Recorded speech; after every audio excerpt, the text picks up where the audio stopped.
Welcome to Guide Guru. We hope this video helps. You start by verifying essentials. Check the iPhone's IMEI/serial and whether activation lock is active in settings or via Find My.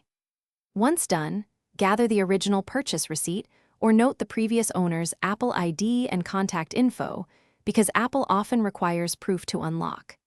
Make sure the device is charged above 50% and connected to stable Wi-Fi or a computer with iTunes/Finder. These steps shorten verification and avoid repeated resets. Now proceed to contacting Apple. You need to request an activation lock removal through Apple support or an authorized provider. This is the legitimate route. Explain why. Apple ties activation lock to an Apple ID to deter theft, so they must verify ownership. Provide matching ID, original receipt, screenshots of activation lock, and owner authorization. This speeds the process. If instructed, keep the device off or in recovery mode until Apple confirms. Do not attempt unofficial bypass tools because those often fail or harm the device and void any support options.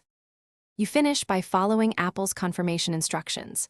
Once they remove the lock, sign out of any Apple ID and perform a full restore via Finder or iTunes to erase settings and complete activation.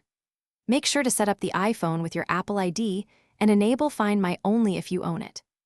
If Apple denies the request, escalate politely with more documentation or ask the owner to remove the device from their iCloud remotely. Otherwise, avoid third-party bypasses, which create legal and functionality risks.